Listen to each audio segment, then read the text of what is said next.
Welcome to Above Replacement Radio. I am your host, Chris Gianta. You know what Christy Mathewson wasn't worried about?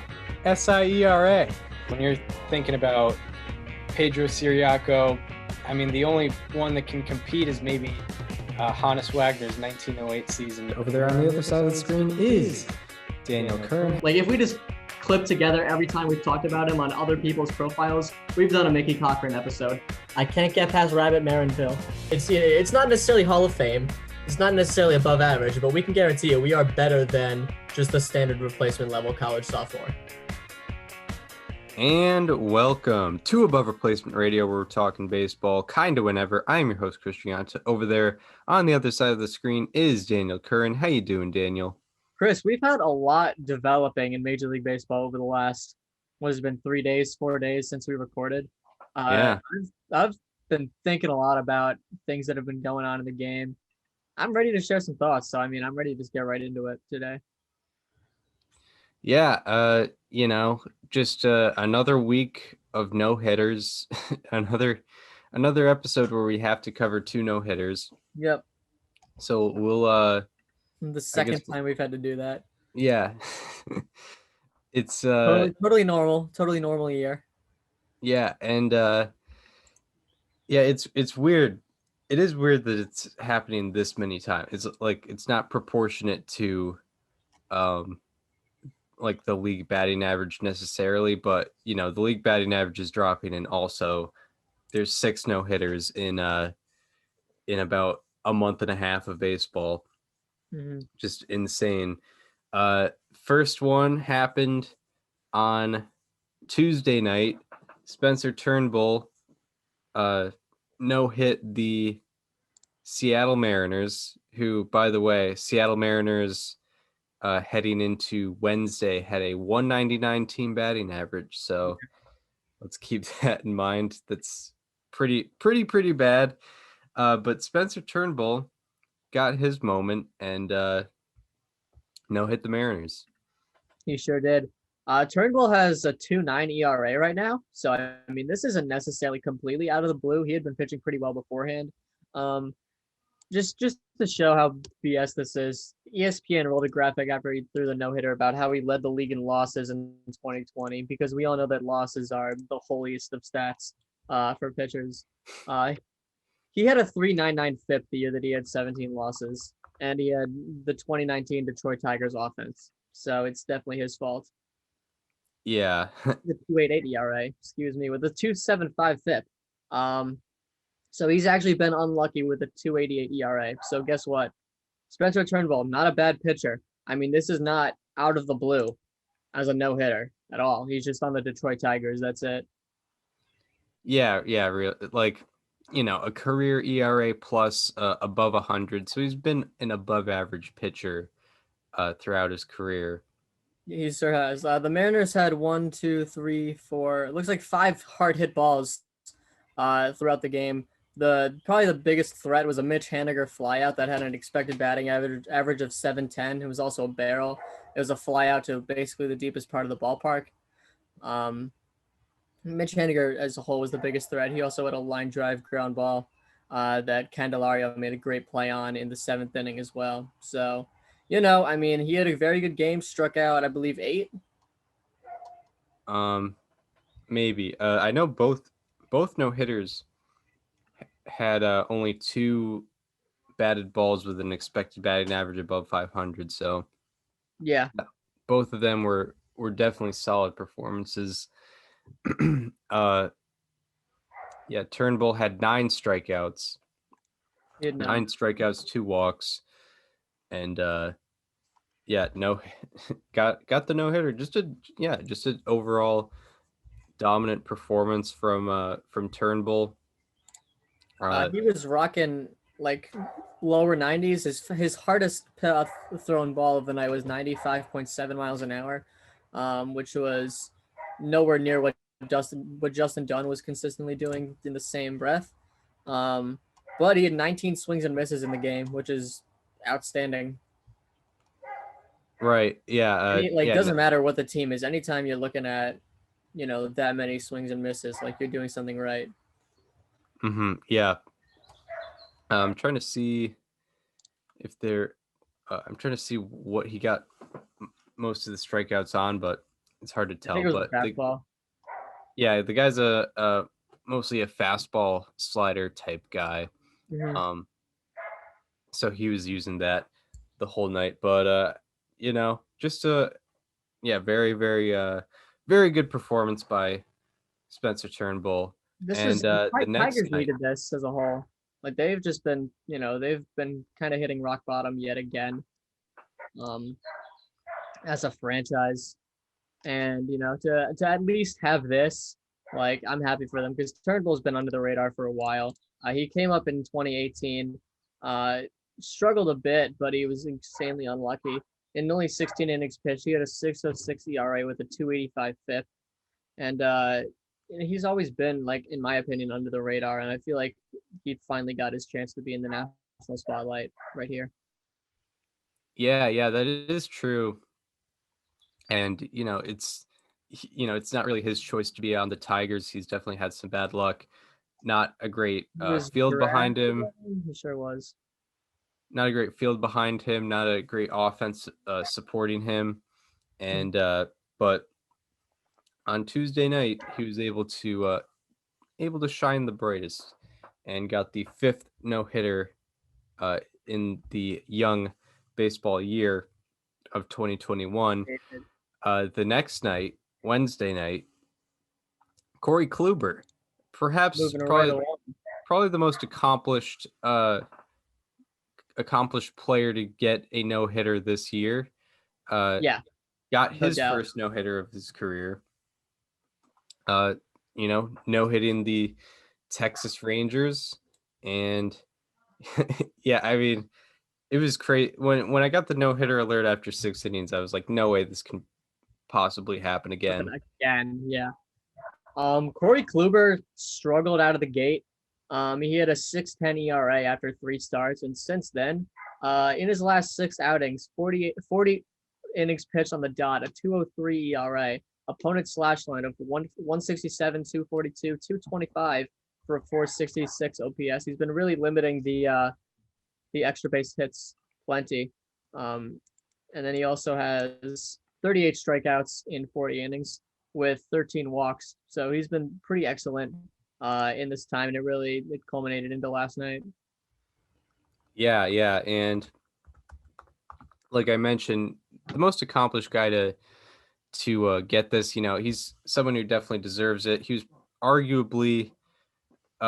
definitely a top 3 pitcher in the years between 2014 and 2018.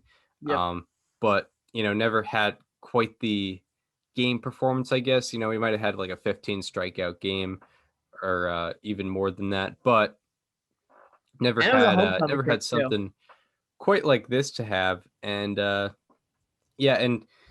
didn't he grew up a Rangers fan, right?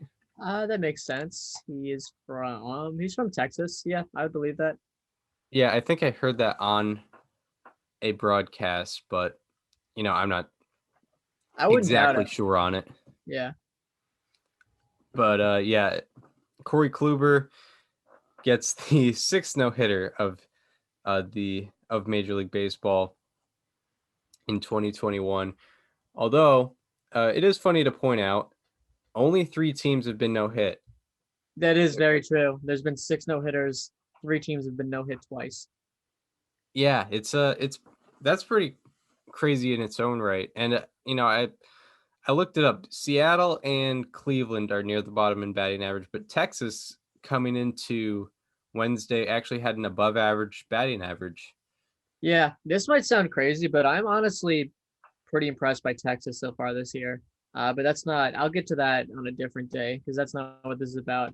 Kluber, there was a couple threats. Yeah, Adolis Garcia, who's been very impressive in the last month. He had a 105 mile an hour line out with an expected batting average of 850. He also hit that on the barrel. So that was without a doubt the biggest threat of the night. Looks like there was nothing else over 500. Or no, there was a couple things. Or there was one more. Nate Lowe had a ground out with a 550. But Yeah, I mean, a very well pitched game for Kluber. Kind of not as deceptive as Turnbull, only 13 swings and misses. But I mean, Kluber's not, he's kind of past the swings and misses portion of his career anyway. So he's doing what he's supposed to do at this time. Yeah, absolutely. Did you find how many strikeouts he was able to get? I think it was 8. No, it was 9. They both had 9, and he had 1 walk. Interesting. Yeah. Yeah. Yeah. Very, very, definitely a very, very good performance by a pretty accomplished individual. It's I mean, it's one to the resume. Like he's got, he's a 2-time Cy Young winner. He's a 3-time All-Star. He's got an ERA title, and now he's got a no-hitter. Yeah. I'm on MLB.TV right now. I'm trying to find the 850 expected batting average He's in the ball. 4th inning. Yeah. Who hit it again? Adolis Garcia. All right. He's coming up. All right. He's the batter after It was this. the farthest distance of anything hit the game in the game. And it only had I guess it was hit pretty hard. Trying to find it, and I don't think I'll probably be able to screen share it. Maybe I will. I can probably find it in the illustrator. Yeah, I couldn't find it on Corey Kluber's game logs on Statcast. Oh, interesting. Yeah, sometimes it takes a little bit to load the videos. Yeah, it takes like a day or two, which I understand. All right. It is very crazy how Savant works. Yeah, they have a lot of data to look at. Yeah, it was kind of hit right at Gardner. It was just hit very hard. But yeah, hit pretty much right at Gardner, that 850 expected batting average one. And I think they had a good scouting report on him too. Right. Because they were playing pretty deep on him. But yeah, anything more on the Kluber no-hitter or either of the no-hitters? All I got.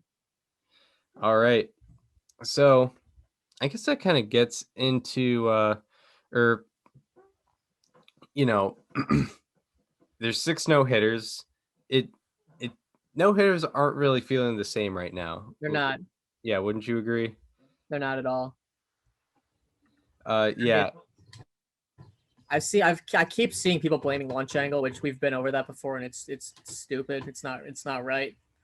And that's whatever. I mean, you're gonna have those people, but I mean, I don't know. Pitchers, I think this is a testament to just the fact that pitchers as a whole are getting better. Like we're not seeing the DeGroms and the Coles of the world out throwing these no hitters. Like John Means is probably the only ace to have done it. And even then, like some people wouldn't even consider John Means an ace. Yeah, right. But I think that's just a testament to the fact that pitchers as a whole are getting better. Like, not only do you have 6 no hitters, but it's Wade Miley, it's Joe Musgrove, Carlos Rodon. Like these aren't world beater pitchers. These are like solid 2 or 3 options in most rotations. Wade Miley probably even like a 4 or 5. Yeah, and I mean it might say something about even like the lower velocity type guy, because none of these pitchers outside of maybe Musgrove, or I don't know what Musgrove's average fastball is, but it's a lot of or actually Rodon threw hard, but yeah, you look at Means, Miley, and Kluber, not high velocity guys, and but I guess if you move the mound back, their pitches would be easier to identify, just by a small percentage, but it would probably be enough. Yeah, I mean, listen, a foot is not that much at all. Yeah. Joe Musgrove's average pitch velocity on his fastball is 93.3 miles an hour, which is not, that's not super high. Yeah, not super high. Do you have but he only throws his fastball 16% of the time. He throws his slider more than anything else 30% of the time.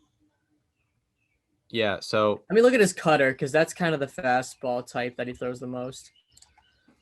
His cutter is 90 miles an hour. No. Yeah, he's in the 30th percentile in fastball velocity. Yeah, but he's 94th percentile in spin. Yeah, which is pretty crazy. I wonder if That's there's a correlation between like spin rate, like percentile with the pitchers throwing no hitters. Like, where's Wade Miley looking in that I feel department? like he's pretty low. I'd say he's like lower mid.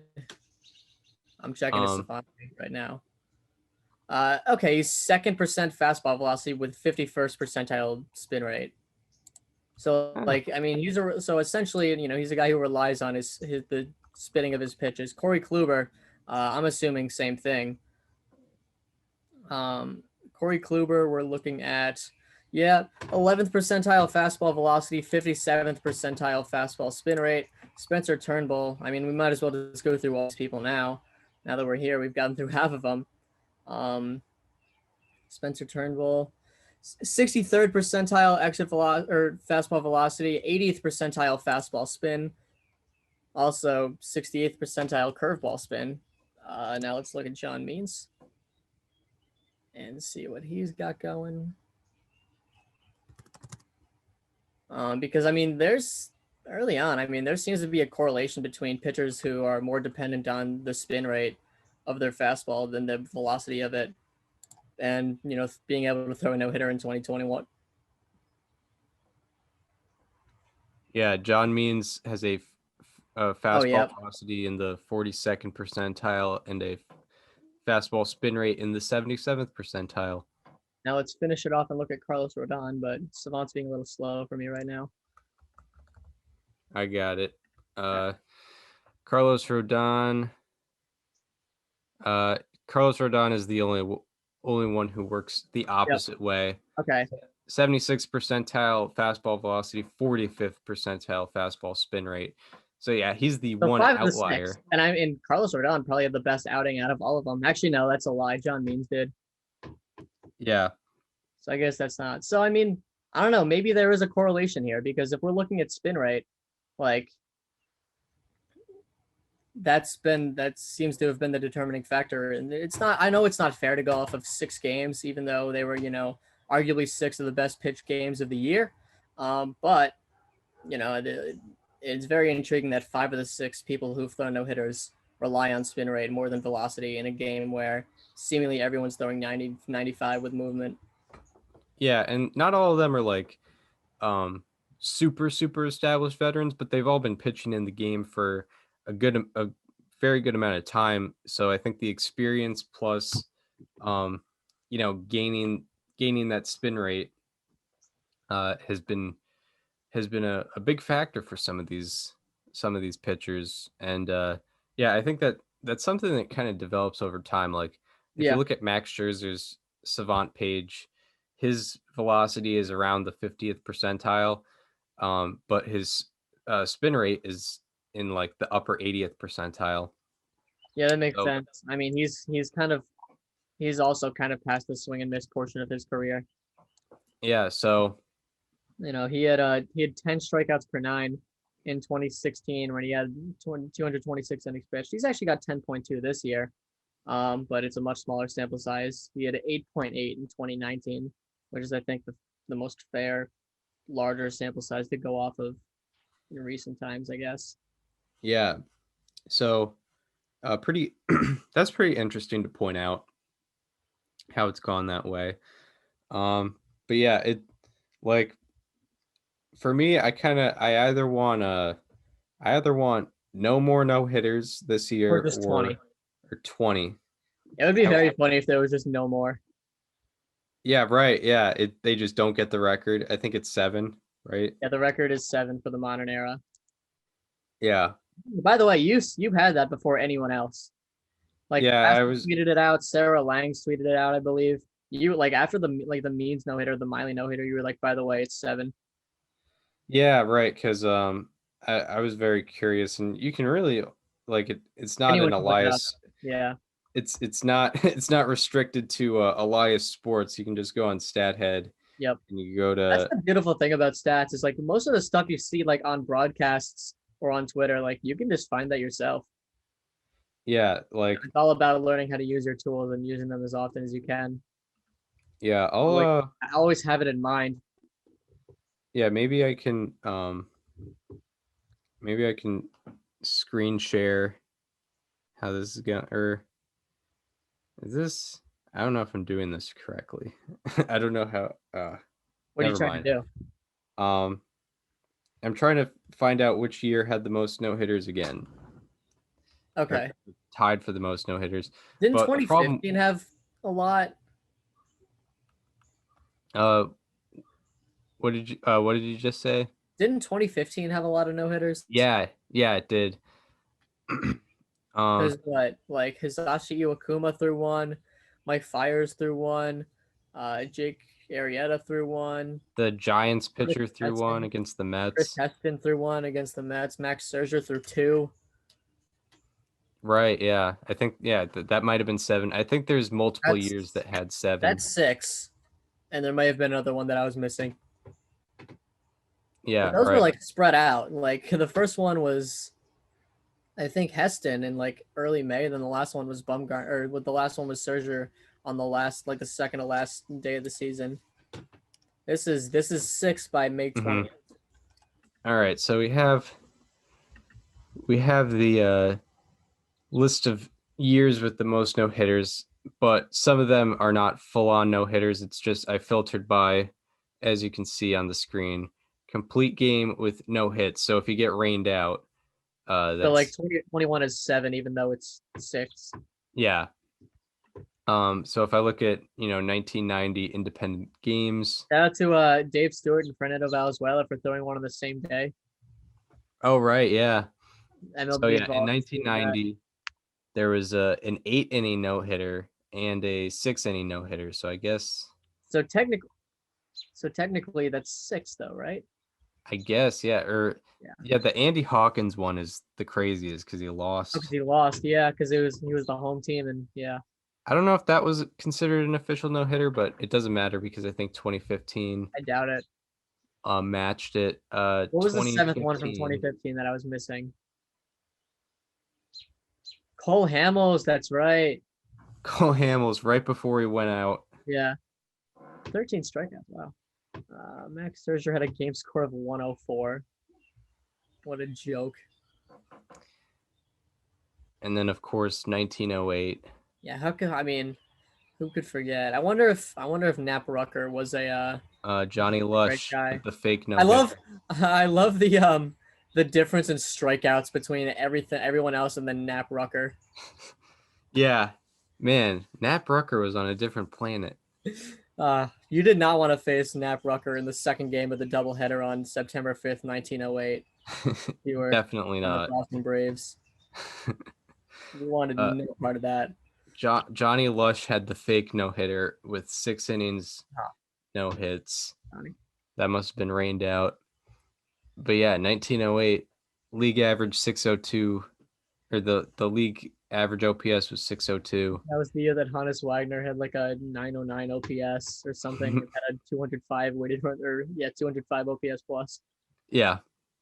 Make sure to check that one out. But yeah, really. Those are that's kind of the no hitter story of 2021 thus far. They got to get 2 more. Yeah. To break the record. It'd be really fun. I think they should get the 2 more like in September. Imagine we're in suspense. Like we're 1 away from tying it technically. I think it'd be great if they just left us in suspense for the rest of the year. And then like the last day of the season we had 2. It was like just 2, like Drew Smiley just threw one in game 162, an insignificant game. And then I don't know, like Cole Irvin. Yeah, right.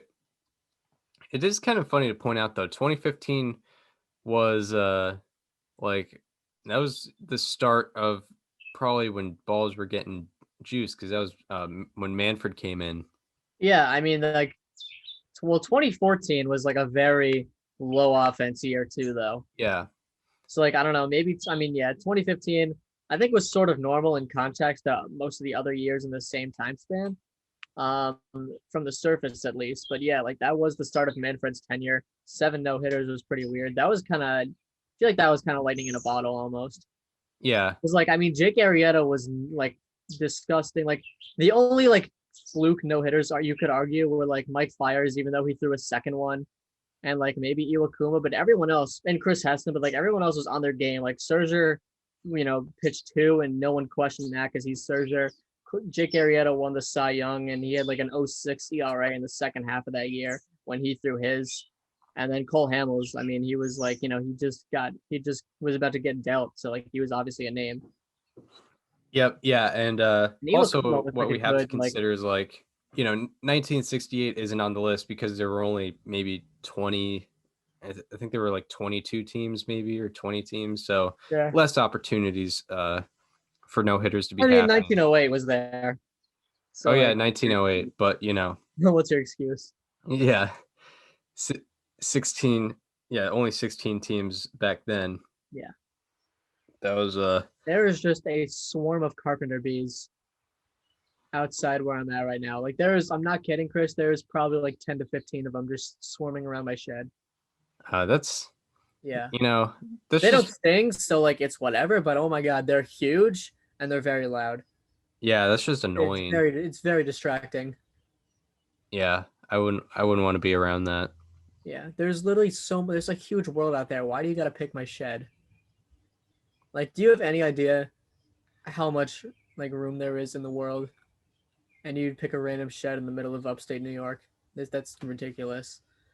Yeah, I mean, I guess carpenter bees are like, don't they like kind of try to pound through wood or something?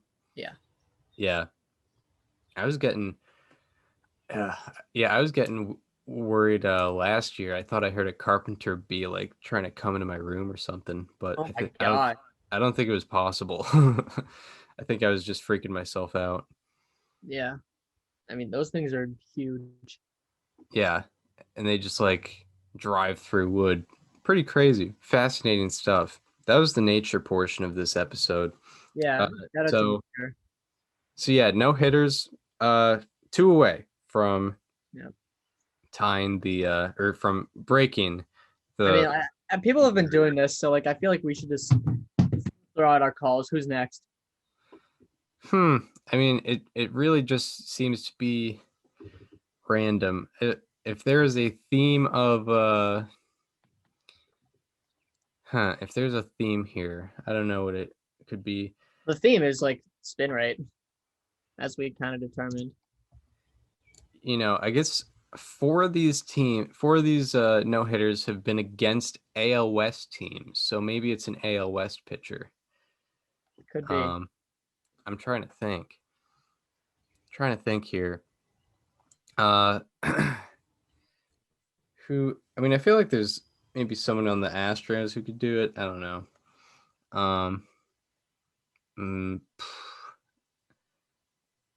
It's tough to think about. Like,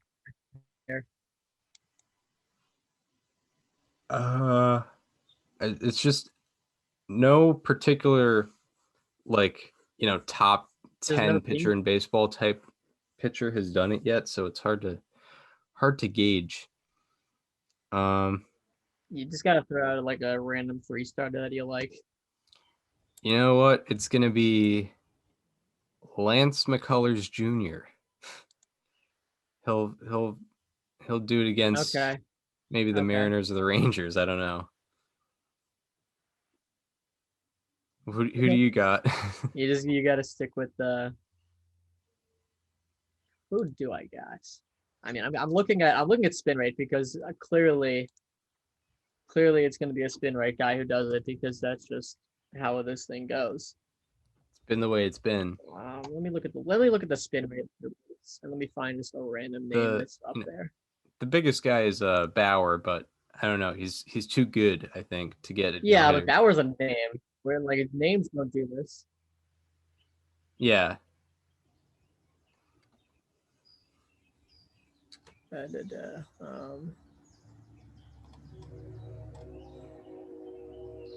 This is difficult. See, they don't really have leaderboards for spin rate. They kind of just have this massive graph. Yeah, it's tough. I don't know. I'll try to find something.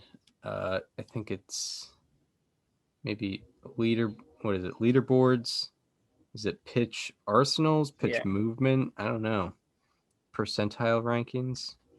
Is it percentile rankings with pitchers? That could be it. Fastball spin. Yeah, I'm gonna check percentile ranking.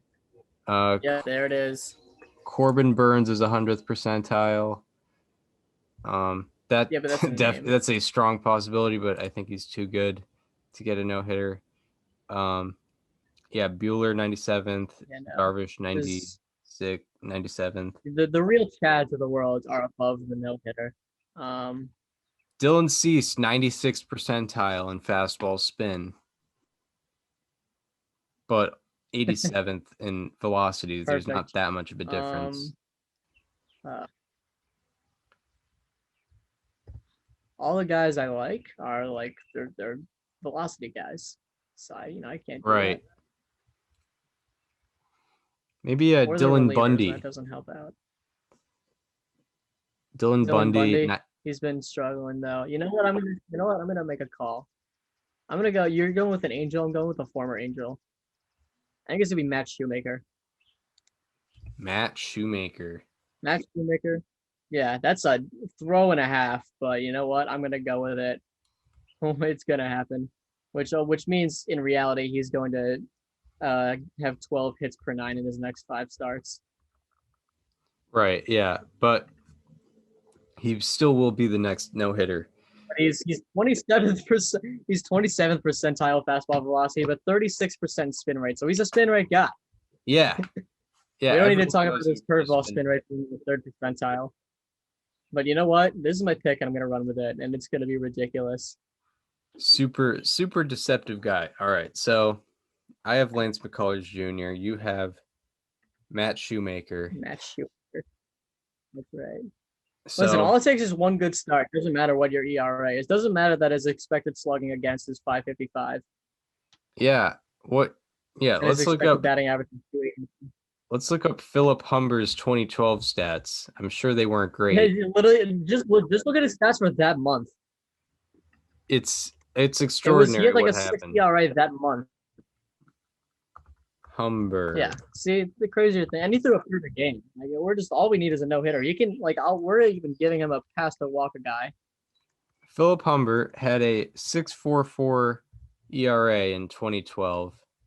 Let's look at Look at the stats for the April that he threw the no hitter. The perfect game. Yeah, that's just the most random of random games that happen, at least in my time of And that was against the Mariners, fittingly. Yeah, the start after that he gave up 9 earned runs in 5 innings. It was he faced the Red Sox too. That's crazy. I wish StatCast was around. Look at his ERA for that month. It was 4.66 for Philip Humber. Yeah. And I mean, I bet it would have been like 6-5 if it wasn't for that one perfect game. Yeah, right. Yeah, 9 runs after the. All right. Are we ready to move on? Yeah. Biggest headline of this past week. We're having another conversation about the unwritten rules, as I guess the 3-0 count situation has come up again. I had no idea it was a thing until last year with Fernando Tatis Jr. And so I guess the basics of the story, the White Sox were winning 15-4 against the Minnesota Twins. The Twins put out a position player, Williams Astudillo, also known as La Tortuga, out onto the mound. He threw 3 balls, and obviously when you throw 3 consecutive balls to start an at-bat, that takes the bat pretty much out of the opponent's hand, and you are unable to swing the bat. Yermin Mercedes did not realize that was a thing, and he decided to swing 3-0 with an 11-run lead. and hit a home run to make it 16-4. It was an impressive piece of hitting. No matter who was on the mound, it was an impressive piece of hitting. Like the pitch was on like the high outside part of the strike zone, and he took it to left center, like above the 411-foot marker. Yeah, he did. I forget what the pitch velocity was, but he It was like 70 miles an hour. It was not fast. It was an eephus pitch. Did a good job and hit a home run, apparently, and all of a sudden, after the game, Tony La Russa said he did not enjoy Mercedes's swinging of a 3-0 pitch, being up 11 runs, and said there's going to be like some discipline things. Next night, Yermin Mercedes gets thrown at by the Twins. It doesn't really matter what pitcher, but got thrown at by the Twins in the 7th inning. And then after the game, Tony La Russa basically said that he kind of understood what the Twins are doing. Real tough situation.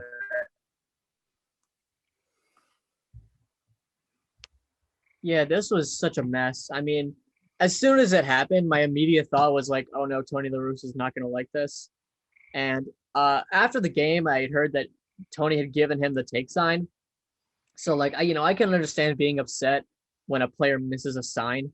Like I get that, but I mean, to come back and say that you don't have your own guys being thrown at, no matter what the context, that's an issue and that's not allowed. Like that should not be. That should have been a fireable offense, but the White Sox won't do it.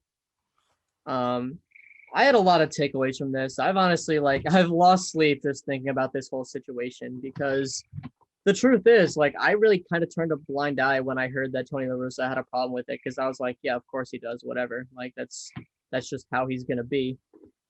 But the real headline for me was the not having a problem with his own player getting thrown at, because I mean, when you look at it, Chris, the White Sox are in first place. You want to know a huge reason why they're in first place? It's because of Yermin Mercedes. He's come up. He has he's in line for the Major League batting title right now. I know the batting average doesn't mean much in this day and age, but I mean, you can't deny the batting title. Like that's great. Whoever you are, that's a really good spot to be in. The guy you want on your team done this year as a rookie in his first 2 months as a big leaguer. Like it's a gift that you didn't expect to receive when you lose Elias and you lose Luis Robert. That's a huge guy to come up and start contributing for you guys immediately. And if you as a manager don't have a problem with that guy being targeted, how much do you really care about winning? Because I mean, let's not forget, this is a guy who doesn't obey basic rules on the road, but he's so accustomed to unwritten rules in the game that he manages. Yeah, it's pretty weird. I don't know. It's definitely something else. It adds an element to call him out in the media publicly. I'm guessing there was a private conversation. And there was another.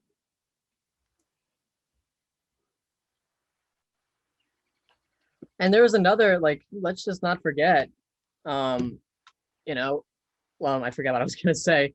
Oh, let's not forget what happened with Lance Lynn too. Like he doubled down on this take where Lance Lynn, who made his Major League debut under Tony La Russa, and I don't think Lance Lynn isn't necessarily seen from the general public as a new school baseball guy. Like, he's kind of a more blue collar sort of workhorse sort of guy. He got injured this year briefly, but if he didn't, you could see him logging 200 innings. I could see that. You could see that. Anyone could see it. And he had a quote where he was like, yeah, I've been playing this game for 10 years and, the league has gotten more accustomed to that and it's a thing. And, even if Lance Lynn isn't the type of guy that you see, pumping his fist and yelling after strikeouts, clearly he's in on these unwritten rules, not having to be a thing. And I don't even know if he would have had much of a problem if he was on the Twins at this time, which he used to be. And then for Tony La Russa to come back and say, well, he's got a locker and I've got an office, as if Lance Lynn has any control of that. Because guess what? I mean, what Major League Lance Lynn is, what, 31 years old, 32? How old is he? He's probably older than that, actually.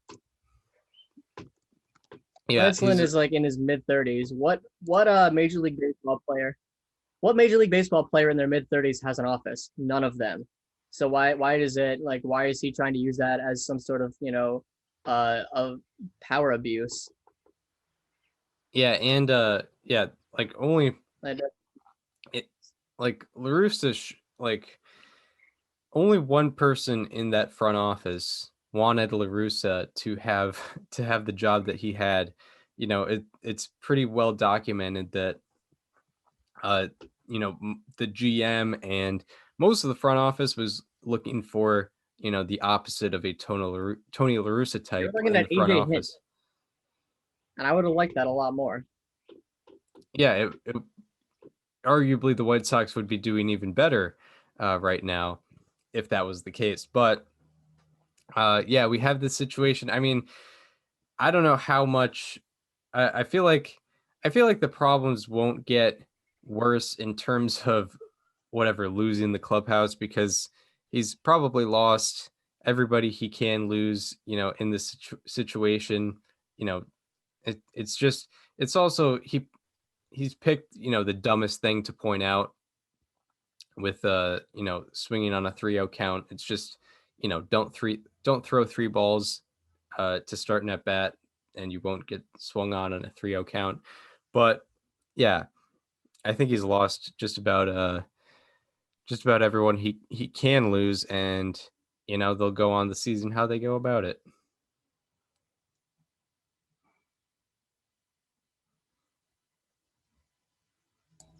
My internet just went out. No worries. I just finished a point.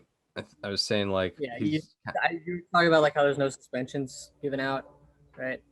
And all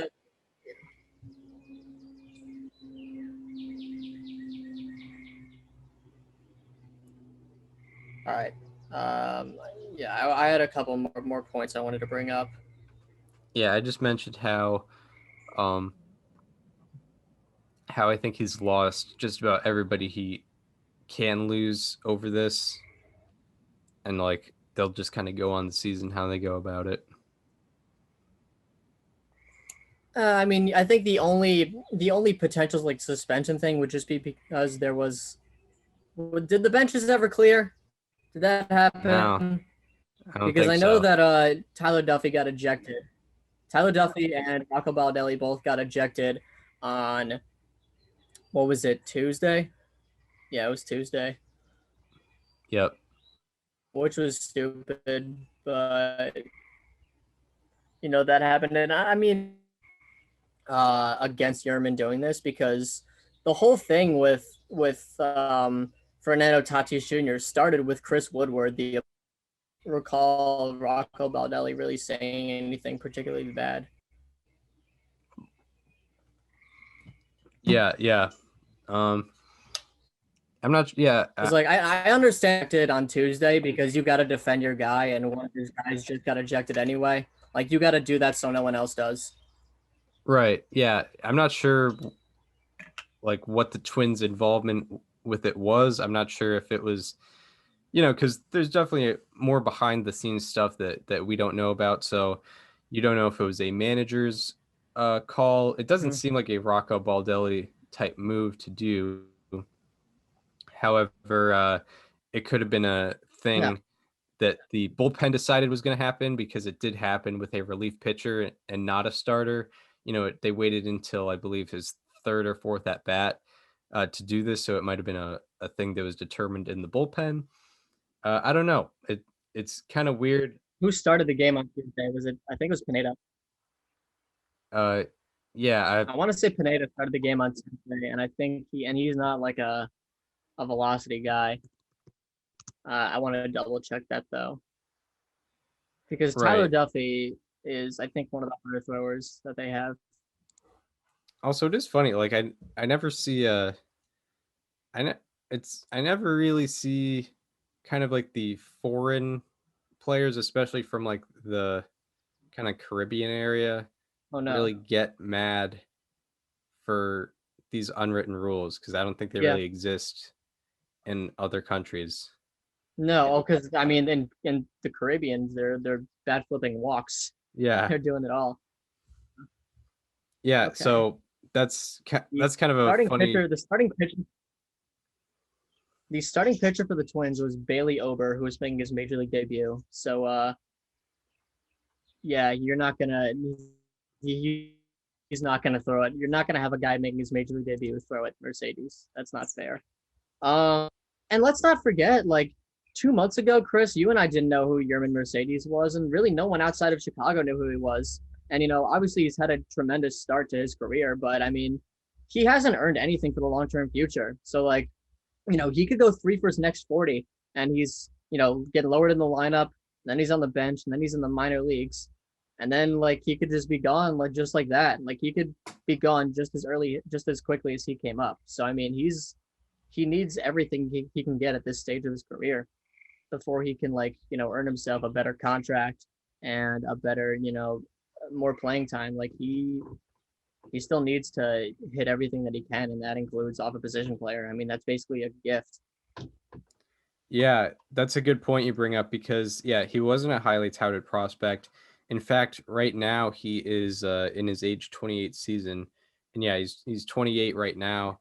So it's not like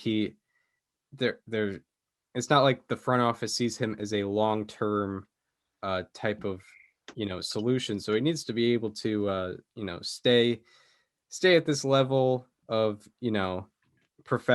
stay at this professional level and stay at this level of performance to kind of make sure that he can make a living out of this sport. So yeah, that's Yermin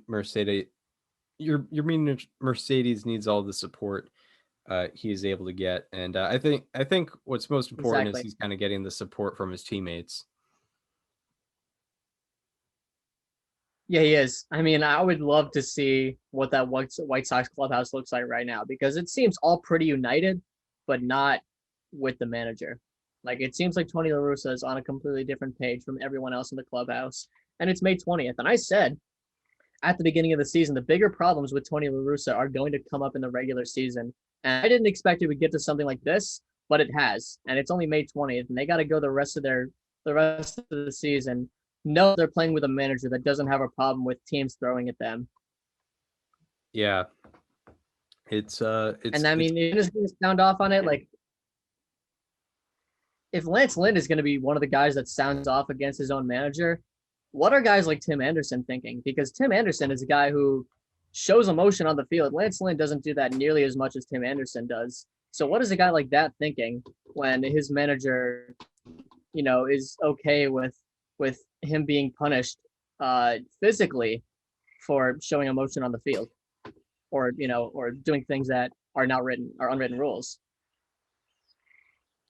Yeah, you have to wonder what that situation in 2019 would have been like with I believe it was Like, what if he went full Randy, like what if Russo went full Randy Johnson and put on the Royals hat during the fight? Yeah, right.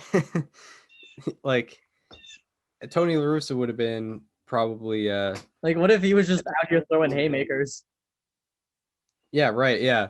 He's like, Tim, why did you do that? Why how could you represent the White Sox like this? Yeah. It's terrible. We lost 100 games last year. How could you possibly have fun? Yeah. You're not even 30 yet.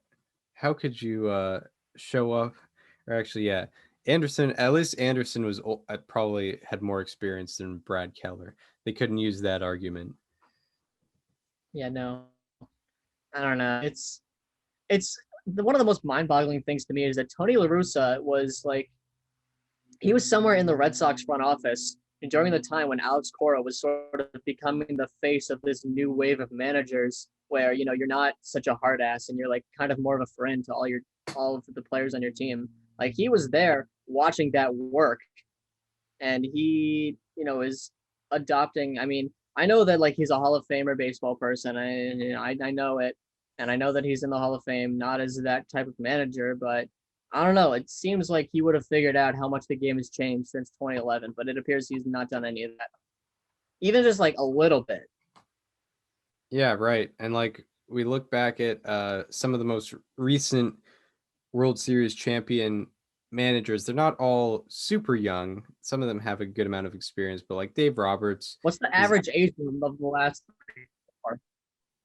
yeah, like Dave Roberts is not, an old school type manager.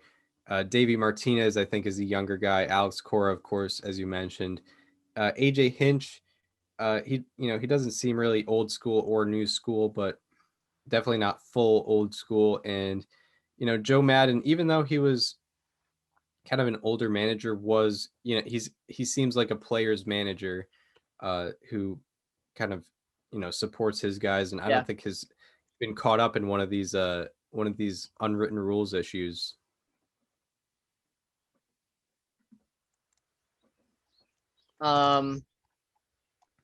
I'm trying to check. So Davey Martinez is 56 years old, and I think he might be the oldest of the four most recent World Series managers. Yeah, he sure is. Yeah, Yeah, and he's 20 years younger than Russa. yeah, right. Well, yeah, and The game has changed. we've discussed why it was so weird, like Tony La Russa being 76. This is a team that should succeed for 4 or 5 years. So I don't know why you would hire a manager that's probably not going to manage those 4 or 5 years. Uh, it's just it's stupid how I mean, I can't believe I can't I can't believe they doubled down on a guy like Rick Renteria. Like I knew for years he was holding them back, and I think we all saw it last year, especially in that win or go home game in Oakland where he did the surprise opener with who was it, with Lopez, I think. No, it was Dunning. It was Dunning.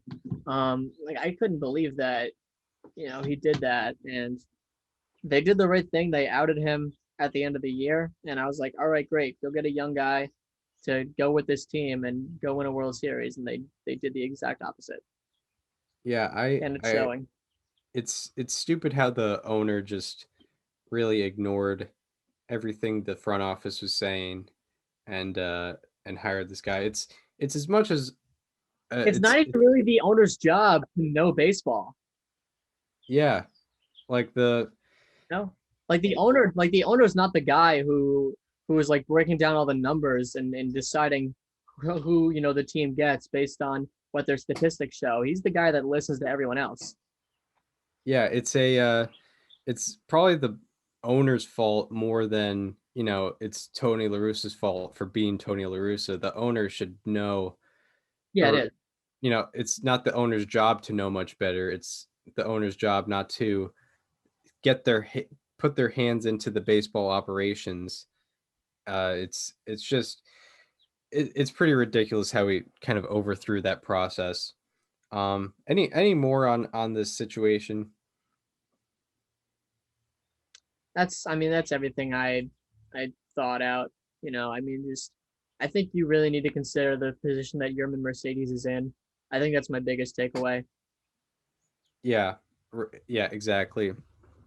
Just kind of a guy who shot up out of Like nowhere, he and you need like to let's you not need forget, none of us knew who he was months ago. yeah, you need to have a guy like that. You need to have his back. He doesn't. Yeah, he's someone who's on the first year of his um eligibility for a major league contract. He's not going to be hitting free agency anytime soon and making big money. He's not even really hitting arbitration that soon. So you need to have a guy like that. You need to have his back. So now we get into a more positive portion of the episode where we're going to be highlighting players or subjects that have been catching our eye for good reasons.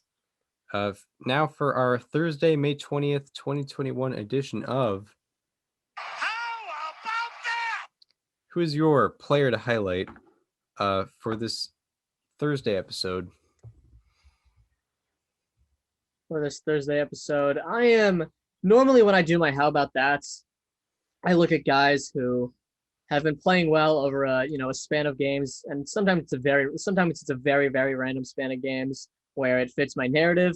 Sometimes it's just the month of May, like what we're in right now. But today I changed it up a little bit. I'm looking at a single game performance that caught my eye that virtually no one was talking about. I am looking at Eric Haas, the other Detroit Tiger who had a magnificent day this week.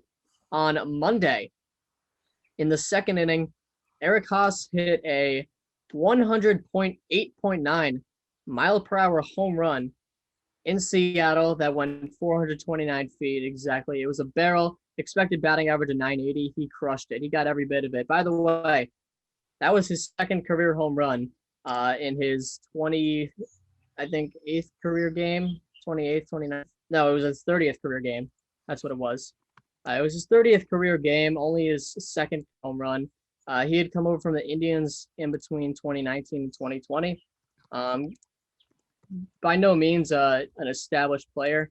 In fact, he still has a 554 career OPS.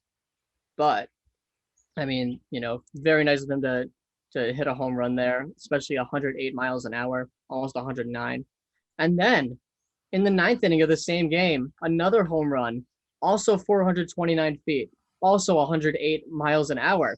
A 2 home run game when he had 1 in his career on Monday. He became the second player in 2021 to have multiple home runs in a single game that were 108 miles an hour and at least 425 feet. The other person to do so was Franmil Reyes. And he is only the third Detroit Tigers player in the StatCast era to do so, with the other two being Justin Upton and Miguel Cabrera.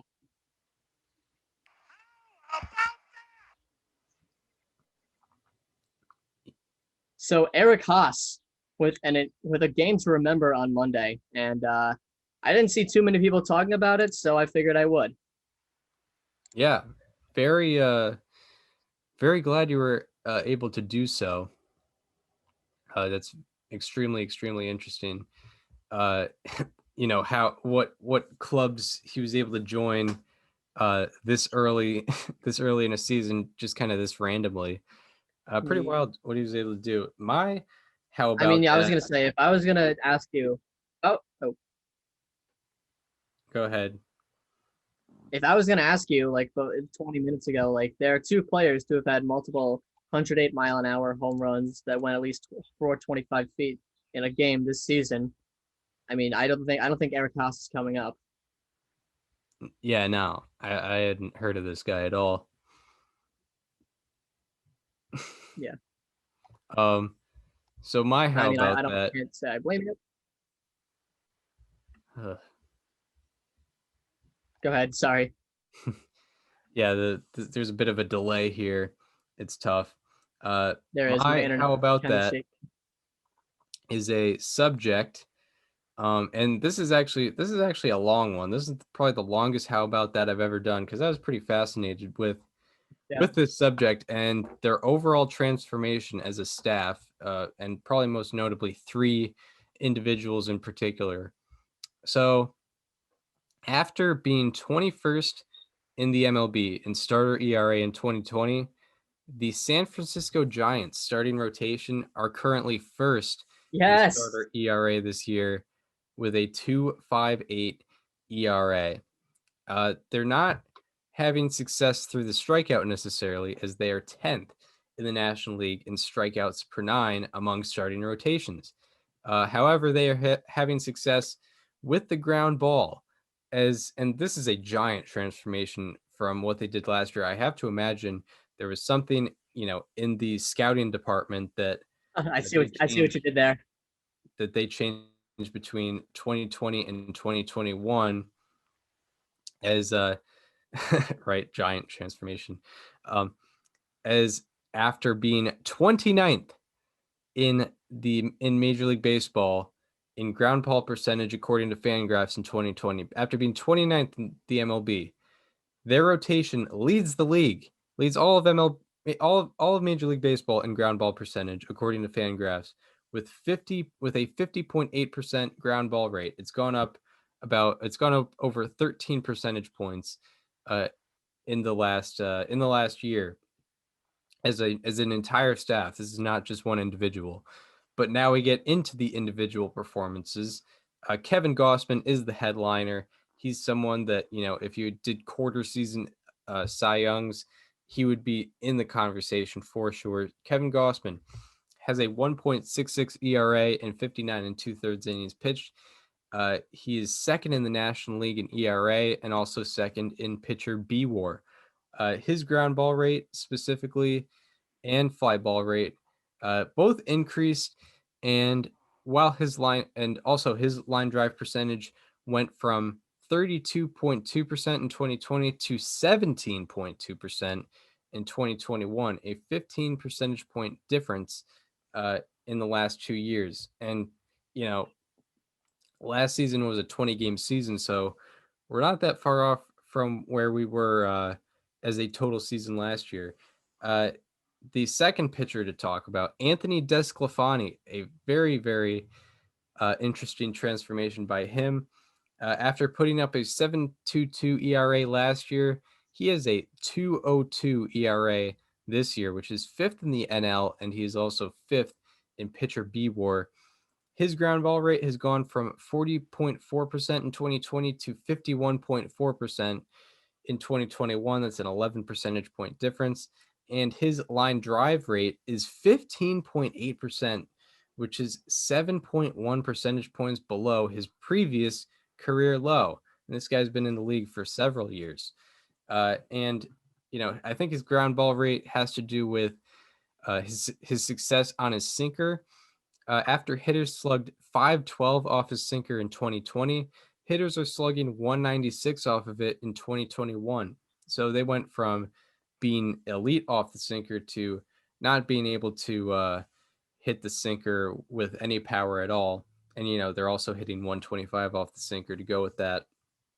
So he has been, Anthony DeSclafani has been excellent. And lastly, Alex Wood has had a major transformation since his last couple of years as well.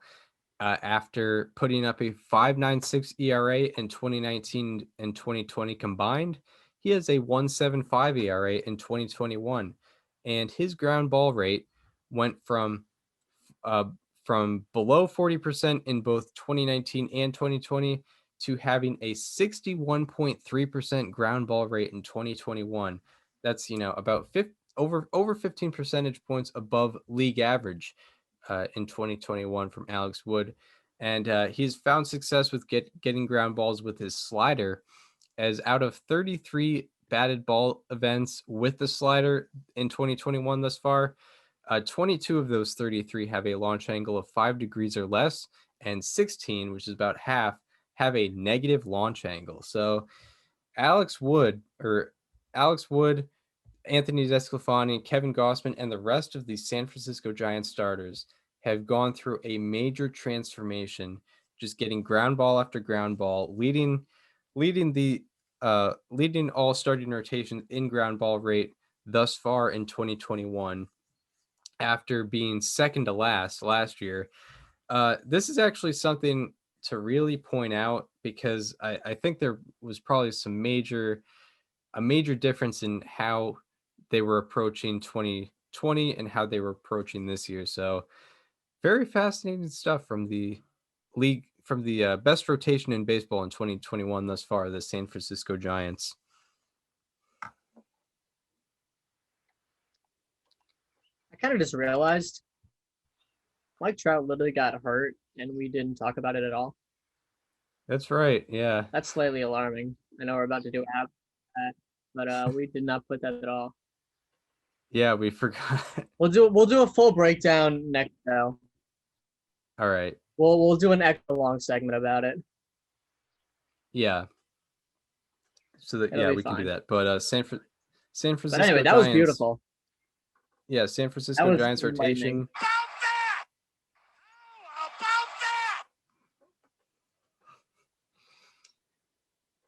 That was So now we go from the highs to the lows. We go from the highs to the lows, where besides us not talking about Mike Trout being injured, we have to get into more slightly alarming things. So now for our May 20th, 2021 edition of Slightly alarming. So what players or what subject do you have to point out for us today?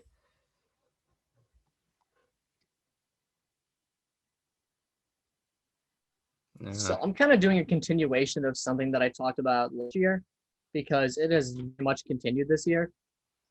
I'm talking about the Blue Jays and their discrepancy between home and road because it is very Coors like. And keep in mind the Blue Jays are playing in their spring training ballpark in Dunedin this year, and they've been very different offensively at home as opposed to on the road. At home, they are slashing 285, 362, 5.865 in 16 games for a 373 WOBA and 137 runs created plus. All of those stats lead the majors at home. On the road, as opposed to that, they are slashing 230, 289, 361, 659 with a 290 WOBA and 86 weighted runs created plus. All those are like hovering around like the teens and low 20s. They're like slightly below average. And they are slugging 1086 on fly balls at home with an expected slugging of 892, which is a 194-point difference. That is the highest difference in the majors as far as being lucky. So they are the luckiest team on fly balls at home. And some of their players in particular are very good at home. Vlad Jr. has a 271 weighted runs created plus at home that leads all players in the majors. Think about this, Chris. Lourdes Gurriel Jr. was one of your slightly alarmings very recently. Do you want to guess his weighted runs created plus at home this year? I would guess if you're pointed it out, I would guess it's like 133. It's 121. Yeah. Which means his weighted runs created plus on the road, very, very bad. Alejandro Kirk has a 195 weighted runs created plus at home in 20 play appearances. Bo Bichette has a 182 weighted runs created plus at home. The Blue Jays as a team are significantly better at home than they are on the road, and it is showing in every single way. To the point, and like normally that sounds like a good thing, but like I'm genuinely concerned for when they eventually go back to Toronto. For the record, I looked at the dimensions of TD Ballpark, their spring training facility. The dimensions of it are basically the same as they are in Rogers Center, except like the walls are not as high, but the distances are roughly the same. But I honestly think the weather has something to do with it. I pointed out to Chris before the show, the Blue Jays have played more games in 80-degree weather than anyone else this year. Obviously, that's not a thing in Toronto. In fact, they've played 14 games with a first pitch temperature above 80 degrees. They played 9 of such games at home in 2018 and 2019 combined. And mind you, they've played 14 games, 12 of them have been at home. So they already have more 80-degree home games this year than they did in all of 2018 and 19 combined. And obviously, you know, it's because they're in Florida and it makes sense, but their offense has clearly benefited from that. And I'm really curious to see what it's going to look like in Rogers Center because it doesn't translate when they leave Dunedin. Yeah. And that is my slightly alarming for this show. Yeah, that's very, very interesting. How it's been trending kind of the same way it was last year when they went to Salem Field. How there was a big discrepancy in how they performed offensively on the home and on the road. So now we get into my slightly alarming. You know, I kind of hate to do this, but unfortunately, Twitter's favorite baseball player has not been performing like they would want him to. David Fletcher is hitting 252 with a 560 OPS. His expected weighted on base average is in the 6th percentile. I guess kind of the diagnosis with some of his issues is, not getting on base via the free pass, or also, not seeing as many pitches as you would like for him to see. His walk rate is one third of what it was last year, as it's gone from 8.7% to 2.9%. His walk rate is below 3% this year, which is rough. And his chase rate is a career high 27.7%. It's not necessarily like he's 100th percentile in whiff percentage, which means he's been swinging and missing at the at the lowest percentage of pitches. However, if he's swinging at more pitches out of the zone, that means he's not swinging at the best quality of pitches and likely, getting more soft contact, which is not what you want to see. And also diminishing from, his ability to get on base via walk, as it's been microscopically low this year. So David Fletcher so far in 2021 looking Slightly alarming. but hopefully he can get back on track. Not looking the best. So now I guess we get into our preview of the weekend ahead in baseball. Some series immediately kind of caught my eye. What are you looking at for this weekend? Trying to look. What's starting today? Mostly it looks like it's mostly series that are finishing up. The Twins and Angels are playing a quick doubleheader today, because it's a makeup from COVID stuff. I mean, White Sox Yankees is certainly a good one. Phillies Red Sox is a good one. You got Rays Blue Jays. That's a good one. Giants Dodgers. I'm looking at Dodgers Giants. Yeah. Yep. I mean, this is sort of the rebirth of the rivalry. I mean, they were heated rivals for a while, and they kind of down because the Giants just weren't as good. And this is their first time playing each other. The Dodgers have a chance to overtake the Giants at first place. And it looks like the only starter that's been announced is Bauer on Friday, or unless the Dodgers name more people. The Dodgers have Buehler on Saturday and Urias on Sunday. So the Giants are getting a good part of the Dodgers rotation. They haven't announced any of their starters, but doesn't look like Kevin Gausman will be going because he went. It looks like he won't be going because he went last night. Yeah. Giants Dodgers would probably be the one I'm personally most excited for, especially since, I just did a whole rundown of their starting rotation, and it looks like the Dodgers are kind of recovered from whatever slump they were going on. So that makes it interesting, and it's a real test to the Giants. I think to point out another series, obviously Yankees White Sox should be a very good series, and this is a series that both of us had as an ALCS, correct? Yep. Yeah, both of us had it as an ALCS, so we could potentially be looking at a preview for a postseason series. So definitely look out for Yankees White Sox, and Giants Dodgers is it's the first time you could really get excited for a Giants Dodgers series since possibly 2016. It's been about 5 years since you could get excited for one of these series. To put this into perspective, I think this is going to be Tony La Russa's first time managing at the new Yankee Stadium. Yeah. Did the Cardinals play there from 2009 to 2011? That's a good question. I'm going to check. 50-50 chance. Okay, let's see. It would be very funny if he's been managing for this long and he's never been to the new Yankee Stadium, because that just shows the hire that they made.